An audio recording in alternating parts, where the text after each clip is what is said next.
सर्वप्रथम सम्पूर्णलाई दर्शन नमस्ते। आज धेरै ठुलो कालबाट बचिएर चाहिँ आज हजुरहरुमा चाहिँ यो भिडियो पोस्ट गर्दैछु। आज हाम्रोतिर चाहिँ धेरै ठुलो भीषण हावाहुरी सहितको पानी आयो। अनि सानोतिनो पानी त हो, हावा त हो भनेर म होटलबाट निक्लिहाले।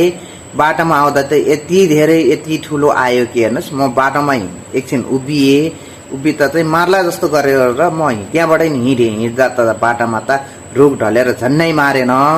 त्यति बेला चाहिँ हाम्रो प्रकाश गुरुजीले चाहिँ अस्ति हावाहुरी पानीलाई म पर भगाउँछु रोक्छु भनेर एउटा भिडियो पोस्ट गर्नुभएको थियो आफ्नो मन्त्र सहितको। मलाई ठ्याक्कै त्यही याद आएर आफ्नो देव पित्रलाई पनि सम्झिए साथी हो। आज चाहिँ हेर्नुस् के गर्नु, यस्तो छ हेर्नुस् अवस्था। अहिले चाहिँ हावाहुरी रोकेको छ र पानी सुकेको छ। छत्राभित्रै हाँगाहरू भाँचेको, पातपतिङहरू कट्ठा भएको छ। यस्तो छ।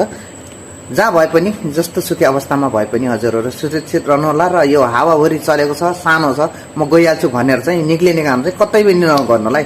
हस् त, धन्यवाद।